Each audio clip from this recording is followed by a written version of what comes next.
వైసీపీలో రోజుకొక ప్రకంపన అయితే పుడుతుంది. ఇప్పుడు తాజాగా కాకినాడ జిల్లా వైసీపీ నేతలు ముగ్గురు రాజీనామా చేస్తున్నట్టుగాను తెలుగుదేశం పార్టీ లేదా జనసేనలో చేరుతున్నట్టుగా వార్తలు అయితే వస్తున్నాయి. ఇప్పటికే ఆళ్ల రామకృష్ణారెడ్డి రాజీనామా చేస్తున్నాడు. కోటంరెడ్డి లాంటి వాళ్ళు ఆల్రెడీ దూరమై ఉన్నారు. సో పరిస్థితి చూస్తుంటే వచ్చే ఎన్నికల నాటికి వైసీపీ మొత్తం ఖాళీ అయిపోయి ఇప్పుడు ప్రతిపక్షాల్లో ఉన్నటువంటి టీడీపీ జనసేనలోకి వెళ్ళే అవకాశం ఉందని చెప్పి టీడీపీ నేతలే వాదిస్తున్నారు. సో ఇందులో ఎంతవరకు నిజం ఉంది, వీళ్ళు అసలు రాజీనామా చేయడానికి ప్రధాన కారణం ఏంటంటారు? మీరు చెప్పింది వాస్తవం సుధాకర్ గారు. ఇక్కడ జరుగుతుంది ఏంటంటే తెలుగుదేశం పార్టీలోకి అంటే ఇప్పుడు స్థానికంగా ఉన్నటువంటి నేతల అభిప్రాయం ఎలా ఉంటుందంటే సంస్థాగతంగా ఏం జరుగుతుందని వాళ్ళకి క్షుణ్ణంగా తెలుసు. స్థానికంగా ఉన్న ప్రజలతో మమేకమయ్యే వాళ్ళు కావచ్చు, వాళ్ళ దగ్గర ఉన్న అనుచరుల గణం కావచ్చు, పార్టీ శ్రేణులు కావచ్చు, ఈ రోజుకి ఆ రోజు కొన్ని చెప్తూ ఉంటారు, కొంత చేరకపోవచ్చు. కానీ ప్రజాగ్రహం వచ్చినప్పుడు వాళ్ళు కూడా ఆలోచిస్తూ ఉంటారు.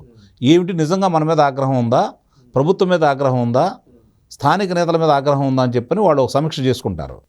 ఇప్పుడు ఈ వైఎస్ఆర్సీపీ పార్టీకి సంబంధించిన శాసనసభ్యులు కావచ్చు, లోక్సభ సభ్యులు కావచ్చు, వాళ్ళకి చాలా స్పష్టంగా అర్థమైంది ఏంటంటే ప్రస్తుతానికి ఆంధ్ర రాష్ట్రంలో 100కి ఒక 60-70% మంది జగన్మోహన్ రెడ్డి గారి మీద వ్యతిరేకంగా ఉన్నారు, మన ప్రభుత్వం మీద వ్యతిరేకంగా ఉన్నారు అనేది వాళ్ళకి చాలా స్పష్టంగా అర్థమైపోయింది. ఈ స్పష్టంగా అర్థమైపోయినప్పుడు వాళ్ళ ప్రత్యామ్నాయ మార్గం రాజకీయాలు ఉండాలనుకున్న వాళ్ళు ఏం చేస్తారు అంటే గెలుపు గుర్రాలు ఏమంటే పరిగెత్తుతూ ఉంటారు.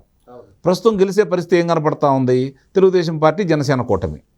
ఈ తెలుగుదేశం పార్టీ జనసేన కూటమి కనపడతా ఉన్నప్పుడు ఇలా పార్టీలో ప్రయత్నం వాళ్ళకు ఉన్నటువంటి గత పరిచయాలు కావచ్చు, ప్రస్తుతం వాళ్ళు ఉన్నటువంటి హోదాలు కావచ్చు, ఇవన్నీ దృష్టిలో పెట్టుకున్న తర్వాత ఎంతమందిని ఆ పార్టీలో తీసుకుంటారని ఎవరి ప్రయత్నం వాళ్ళు చేస్తూ ఉంటారు.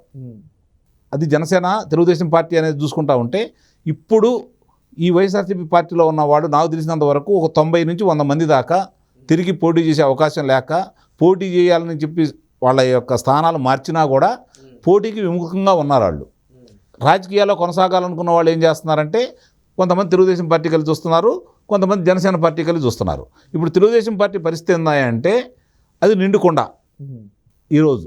దానికి వీళ్ళ అంటే ఇప్పుడు ఎట్లా ఉంటుందంటే రాజకీయంలో గెలుపు అనేది ఒక పద్ధతి, అవతల వ్యక్తి మళ్ళీ లేవకుండా చేయాలి అంటే మళ్ళీ తిరిగి బలం పుంజుకొని యుద్ధం మన మీద చేయకుండా ఉండాలి అంటే ఆ బలాలను మొత్తాన్ని నిర్వీర్యం చేయాలి.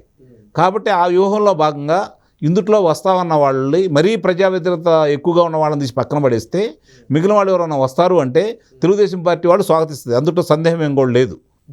ఆ స్వాగతించే క్రమంలో వీళ్ళు ఏంటంటే మిగిలిన వాళ్ళు ఉంటారు కదా, మరీ వ్యతిరేకంగానే రాక్షసంగా ప్రవర్తించి జగన్మోహన్ రెడ్డి గారికి 151 స్థానాలు ఇచ్చారు, 22 లోక్సభ స్థానాలు ఇచ్చారు, మాకు ఎదురు లేదు, తెలుగుదేశం పార్టీ ఉండదు లేదా జనసేన పార్టీ ఉండదని చెప్పని అకృత్యాలు చేసే వాళ్ళని భుజం మీద చేసి ప్రోత్సహించినటువంటి స్థానిక శాసనసభ్యులు ఉన్నారు చూడండి, వాళ్ళని చాలా వరకు ఈ రెండు పార్టీలు చేర్చుకోరనేది నా భావన.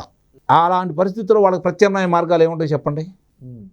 వాళ్ళకి ఇంకా ఇప్పుడు వాళ్ళు ఎందుకు చేరాలని చెప్పి తామతే పడుతున్నారో కూడా మీకు చెబుతాను నేను. వాళ్ళు చేసిన అకృత్యాలు వాళ్ళకి తెలుసు, ప్రజా వ్యతిరేక విధానాలు వాళ్ళకి తెలుసు. రేపు పొద్దున అధికారంలోకి వచ్చేవాళ్ళు జగన్మోహన్ రెడ్డి గారు ఇట్లా చేశాడు, వాళ్ళు దీంట్లో 10% చేస్తే మన పరిస్థితి ఏంటి? ఆధారాలు లేకుండానే వాళ్ళని ఇబ్బంది పెడితే మన మీద ఇన్ని ఆధారాలు ఉన్నాయి కదా, రేపు పొద్దున మన పరిస్థితి ఏందని చెప్పని ఈరోజు ప్రతి ఒక్కళ్ళు కూడా ఆత్మ పరిశీలన చేసుకుంటున్నారు. భయం అనేది పట్టుకుంది వాళ్ళకి. ప్రజలు చేతకరిస్తున్నారు, ఉద్యోగస్తులు చేతకరిస్తున్నారు, అంగన్వాడీలు చేతకరిస్తున్నారు, ప్రాంతాల వారీగా చేతకరిస్తున్నారు. 3 రాజధానులు అనేది నమ్మలేదు, మనం చెప్పిన హామీలు నమ్మలేదు.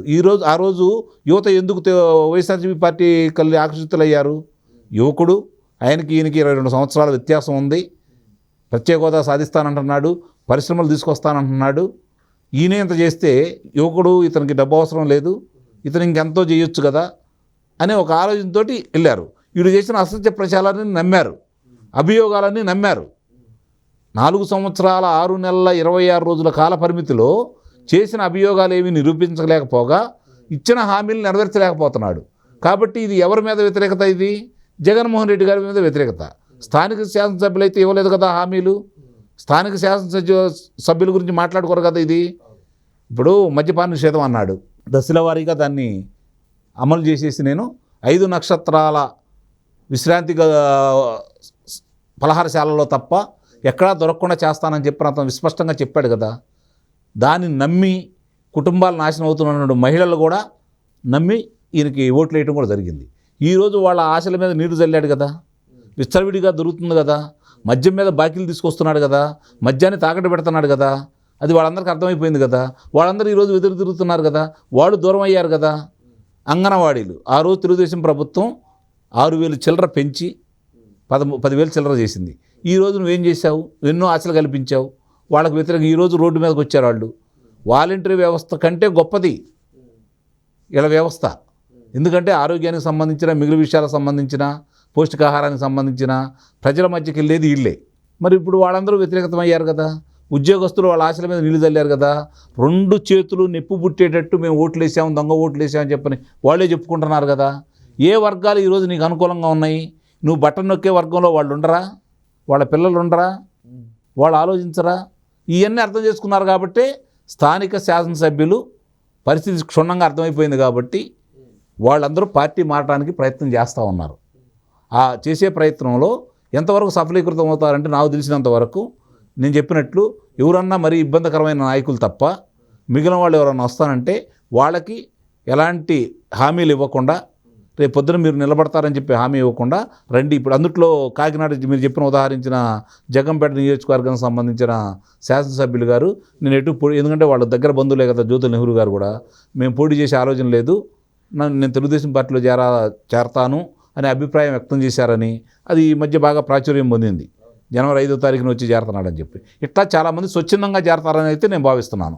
దీనివల్ల ఏం జరుగుతున్నాయంటే ఇప్పుడు ప్రశాంత్ కిషోర్ అనే వ్యక్తి కూడా ఆ వ్యూహకర్తగా అక్కడ ఎప్పటి నుంచో లేడు, 2021 నుంచి కూడా తిరిగి ఈరోజు మళ్ళీ చంద్రబాబు నాయుడు గారి దగ్గరికి వచ్చారు అంటే ప్రజలందరూ ఏమనుకుంటున్నారంటే గెలిచే గుర్రాలు ఏమంటే అందరూ పరిగెత్తున్నారు.